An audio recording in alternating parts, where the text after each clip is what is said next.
Okay, this video is going to be about a 30-year-old man who's having cognitive problems, and he was sent to me as a patient to see if I can help him with his cognitive problems, okay? So, by the way, I have the Peter Rogers, MD, supply and demand theory of brain degeneration, the best theory in the world for dementia. I'm the best brain doctor in the whole world. Okay, here's what it's going to come down to. A brain cell is like this little train. It's trying to go up a hill, meaning that's the workload of the brain cell. It's pulling these box cars. The more box cars, the more workload. These are the engines. It's got 1, 2, 3, 4 engines to produce energy, which means to produce ATP.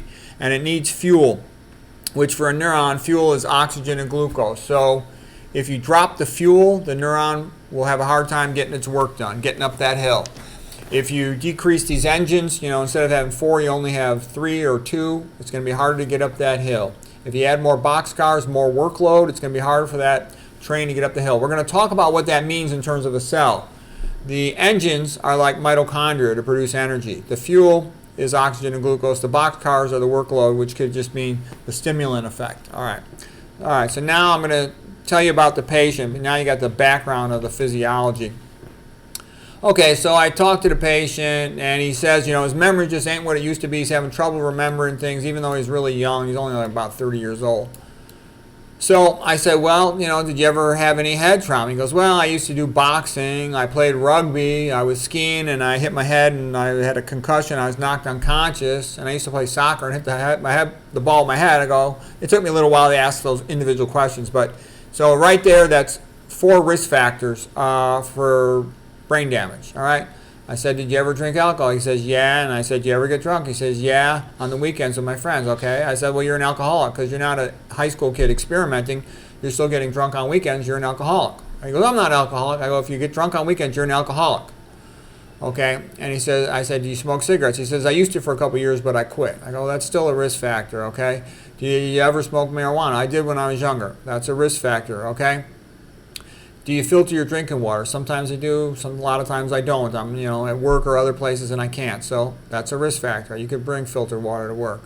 Okay, he also told me later on that he drinks bottled water out of plastic bottles, so then you have the microplastics. That's a risk factor. It can slosh around on a hot truck and get a lot of plastic in there, potentially micro nanoplastics, which are less than 1 micron in diameter, can cross the gut barrier and the blood-brain barrier. Are you taking any medications or supplements? He says he's taking antibiotics for Cipro, like ciprofloxacin for sinusitis. I go, well, that's got all the fluoroquinolones. Those can cross the blood-brain barrier and cause brain damage. That's another risk factor. So far we're at 9 risk factors. He's taking some BS supplements, typical stupid stuff young people take. That's a risk factor. All these supplements, they got preservatives in them, contaminants in them. You don't want to be randomly taking supplements. Stupid. Are you taking protein powder? Yes. Okay. That's another risk factor because those are routinely contaminated with heavy metal like lead or other heavy metals. You can look at consumer reports for that. How was your sleep? Not good. Usually about 6 hours a night, sometimes only 4 hours a night, a lot of nights only 4 hours a night. Okay, that's 12 risk factors for brain damage. How's your stress? He says, oh, really stressful. I'm so busy at work. Okay, that's another risk factor. 13. How's your diet? Well, he likes to eat fish, mercury, high fat, fried. Okay, olive oil, another risk factor for poor blood flow, brain damage. Chicken, another risk factor. It's full of toxic chemicals. Fast food and black heated plastic, which means recycled electronics plastic. It's heated up, increasing microplastic entry. The fast food itself is brain toxic. They often spray all kinds of terrible things on there. Do you drink coffee? Yes. It's a vasoconstrictor to the brain. It's a stimulant. It decreases sleep, decreases adenosine function at adenosine receptors. Okay. Organic only? No. He eats non-organic food a lot of the time. That's another risk factor. Do you avoid MSG? No. That's a brain stimulant. That's a risk factor for cognitive decline. What type of music do you listen to? You like beat music. Beat music is for idiots. Grunge, heavy metal, beat music, anything with a loud beat, bump, bump, bump, dance music, it's all bad for the brain. You can't think when there's a bump, bump, bump, bump, bump. It makes you stupid. Okay, I've never met an intelligent person in my life that likes listening to bump, bump, bump music, except when they're weightlifting. And even then, you shouldn't listen to it. Okay, but at least if you're weightlifting, you can make an excuse for the brief amount of time you're weightlifting. All right. Do you exercise? He says, not much because I have to work so much. I don't have time. Do you read books for pleasure? No, I don't have time. And that's BS, by the way. You can read in the bathroom. You can listen to an audiobook in the car. Do you at least try to get 10 minutes of sunshine today? I don't have time. Okay? There's another risk factor for cognitive decline. So this guy right here, in a brief conversation, I got 26 risk factors for brain damage and cognitive decline. There's probably more, but I got 26 real fast. He probably showers in fluoridated water. Okay, so they can add up real fast. I said, okay, did you bring your MRI? He was sent to me. He was told to bring his MRI. He's got his MRI with him. I said, okay, let me see your brain MRI. I look at it, and there's no big findings. There's no previous stroke. There's no periventricular chronic ischemic atherosclerotic disease. But I do see diffuse cerebral atrophy. This guy's about 30 years of age. His brain looks like a 50 or a 55-year-old. And I tell him that, and he's like, oh my God, he's all freaked out. The brain's pulled away from the inner table. Clearly visible CSF in all the cell side, mild ventriculomegaly. It's not the end of the world, but it's abnormal. And my patient's like, are you kidding me, doc? My brain's like a 55-year-old. I've doubled my brain age with bad habits. And I go, does that mean I'm going to be demented in 20 years from now? Is there anything else I can do to stop myself from becoming demented prematurely? Is there any way to grow back neurons? I said, yeah. I said, let me tell you a story about my cataracts. And he got annoyed with me that I'm talking about my own eyeballs. I said, look, your eyes are like part of your brain. When I was in my 30s, I went through a fat phase because I was working too much. And I went and also saw my eye doctor, and he told me I had cataracts in both my eyes. I had used contact lenses in my 20s for a while, and they were stored in a preservative solution containing thimerosal, which will cause cataracts, okay? So the eye doctor told me about that. I was an imaging-guided surgeon, doing a fellowship, doing fluoroscopy procedures, CT-guided procedures, and I had been exposed to a significant amount of radiation from doing that. So he said, well, you're probably going to need cataract surgery in your early 40s. And I wasn't happy about that. Again, I was in my early 30s. Now I'm 63, okay? So what I want to tell this guy is right around then when my fat phase, I was improving my diet, and I switched to initially being lacto vegetarian, and then I dramatically reduced my milk and quit the milk, about 10 years ago, or more than that, about 12 years ago. But the point I want to say is my eyesight has not changed since I was about 32 years of age. So in over 30 years, it has not gotten any worse at all because I took better care of myself. I lost all the weight, became a lacto vegan, and then pretty much just a vegan. Now I've been 100% vegan a long time. I quit all the caffeine. I exercise a lot. My sleep's not always what I want it to be, but I do everything I can to improve it. And I exercise a lot more than I used to in those days. And I kind of simplify my life to try to manage my stress. And you can't avoid all your stress, but I avoid negative people or BS to the extent I can. Okay, so anyways, when you exercise, you build new neurons. That's called neurogenesis. Neuro for neuron, genesis for to build new. You build new blood vessels on your brain surface, good ones. That's called angio, as in blood vessel genesis. You build new mitochondria. That's called mitochondrial genesis or mitogenesis. Okay, your brain cells will store more glycogen for energy in your astrocytes. That's glycogen compensation or supercompensation, it's called. When you sleep, your deep sleep gives you more growth hormone and helps you to store your memories in your brain, your REM sleep. So deep sleep's in the first half of the night. It's also called slow wave sleep. And the later half of the night is REM sleep, rapid eye movement sleep. And that's where your new information is interacted with your baseline information to fit it into where it belongs, to categorize it. If you exercise, you increase adenosine buildup in the daytime, which increases your ability to sleep at night. Like a wonderful exercise is to walk on a treadmill. I do this all the time for 2 or more hours while I read, and then that makes me sleep better, so that new information I learned from reading or whatever else happened in the day gets better integrated with my baseline knowledge, and I learn more, and I sleep better, and it's good for my brain. I told them, I made videos on the internet about TBI, traumatic brain injury rehabilitation, how to raise IQ, my own personal supply and demand theory. I'm going to explain a little bit about that with the remainder of this video. I said, but there's lots you could do. I said, if you start improving your brain habits and avoid as many of these old bad habits as you can, you'll probably be fine and live a happy old age with an intact brain. But if you don't change your way and turn things around, you're going to keep going downhill. But it's not inevitable that you're going to be demented. I mean, the average American's fat, sick, and stupid by 60 years of age. Lots of them by 55 years of age. It doesn't have to be that way. Okay, now I'm going to show you a couple more slides here. This is the work of Jack Delatorre. This is the hypoperfusion theory of cognitive decline. Basically, he tied off the internal carotid artery in a mouse, and then 2 months later, middle-aged and older mice became demented. And whenever he tied off either carotid artery or other arteries in the brain, the vascular territory supplied by that artery would He then did an autopsy. He's expecting to see a stroke, but there's no stroke. There was just atrophic brain, shrunken brain in the area supplied by that artery. And that's due to lack of blood perfusion. Perfusion means blood delivery. Okay, so hypoperfusion means decreased blood delivery, and that brain segment will all atrophy. Okay, so you don't want that. And a lot of people say, well, not many people have a stenosed or occluded carotid artery. That's true, but they got equivalent things like overtreated hypertension, for example. But just remember that if a lack of blood flow means a lack of oxygen, a lack of glucose delivery, that will damage the brain in that territory if it's a persistent problem. Okay, here's the zeta potential of a red blood cell, meaning the negative charge on the outer surface of an RBC. And when you eat fat meals, they stick these red blood cells together, and they're less able to deliver oxygen to your tissues by about 20%, 15 to 20%, okay?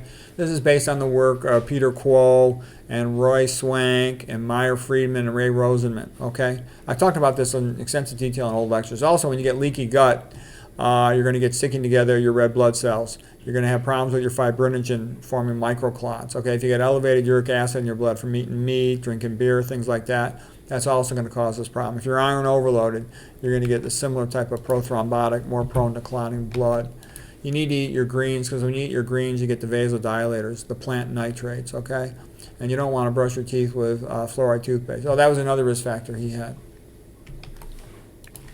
And the antibiotics, too, they damage the bacterial metabolic pathway on the back of your tongue.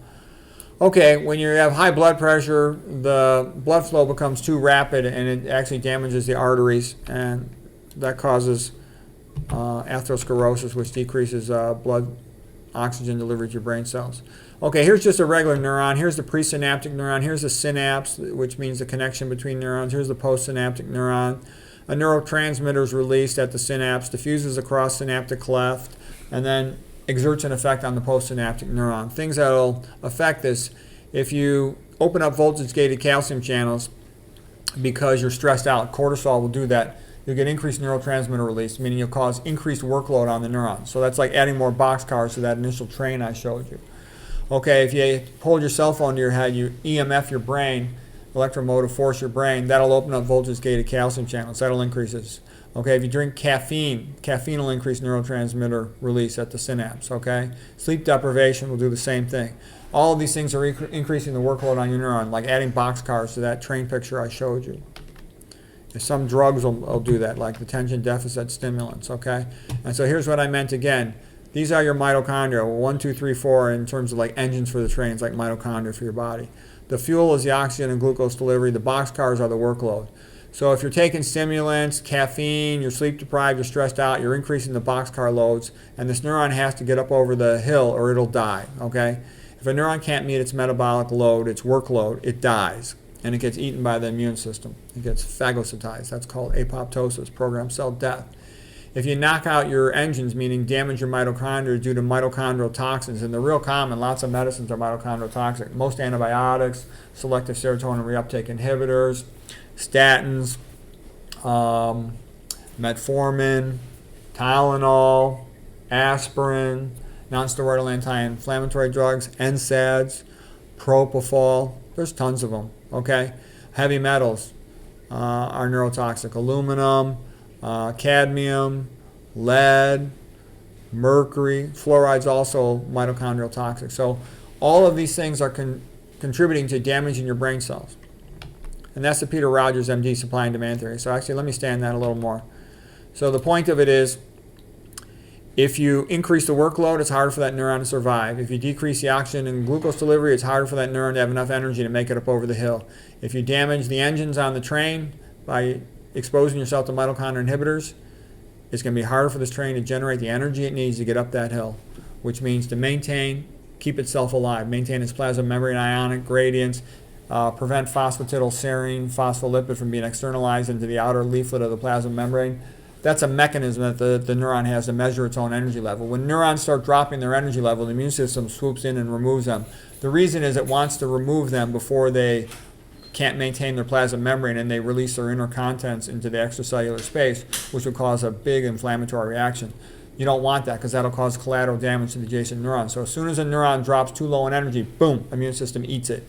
And that's how the brain shrinks over time. The brain has over 1 billion neurons, but it keeps losing neurons due to these problems here, lack of energy, okay? I'm going to show you other ways to perceive this metaphor. Okay, so my father comes from Ireland, so the Irish are very used to being treated as slaves by the British, okay? So I want you to imagine that your brain cell is like a slave. Like I also was a slave to my ex-wife. This is pretty much what my ex-wife looked like. And she's got her riding crop out to beat her poor ex-husband, the slave. All right? So let me explain how it works. Imagine like my ex-wife had a slave and she told him, work more, I want you to work more, make more money for the family. So she's increasing the workload on the neuron, which is like a slave. So that's to increase its workload, making it harder for it to be able to get all that work done. And then the second thing is he says, well, now I'm working more, I need more food. She says, no, I'm going to cut your food. I'm going to drop your oxygen and glucose delivery. He's like, well, how can I do more work if I have less energy, less food? Too bad. And then she says, go faster. So you have to run faster. And then she takes a whip and she starts whipping him in the legs. And he's like, how can I run faster if you're whipping me in the legs? So to whip him in the legs is like damaging the mitochondria. So you're basically telling the nerve, which in this case is the metaphor of a slave, you need to do more work, you need to go faster, and I'm going to cut your food rations, your food and water supply, and I'm also going to whip you in the legs to make it harder for you to run. He's like, well, how am I going to handle that? No, you're not. The neuron, the slave, is going to die, which means your brain cells are going to die. And what I'm trying to say is that's how the vast majority of Americans treat their brain cells. They drop their oxygen and glucose delivery by vasoconstricting themselves from excessive stress, sleep deprivation, and caffeine. And then they simultaneously inhibit their mitochondria with all these mitochondria inhibitors that I alluded to, like the fluoride in their tap water, the aluminum in their tap water. Then they increase their workload, like with monosodium glutamate, that's a stimulant, sometimes with other things like aspartame. But just the stress, sleep deprivation, and caffeine also are stimulants, okay? And then MSG is a stimulant, okay? And there's a whole bunch of other things. They have a lot of sodium, vasoconstrictor, dropping blood supply to the brain. They're EMF in their brains like crazy, which is also a stimulant in its effect. So that's why so many people are cognitively impaired. High-fat diets also lead to increased beta amyloid, which is a brain toxin as well. Okay, well, that's how it works. I think that's probably my last slide. And that's the Peter Rogers, MD, supply and demand theory of cognitive decline. And that explains dementia. I found over 122 mitochondria inhibitors, by the way. But once you understand that, the beautiful thing about it is you know exactly what to do. It's not some mystery. It's not some beta amyloid confusing mystery. No, it's totally clear. Anyways, I hope you found that helpful. I hope this young man will change his ways, see the light. Like Ebenezer Scrooge, saw the light and reformed, repented himself. Hopefully this young man will get his act together. Time remains to see what he's going to do.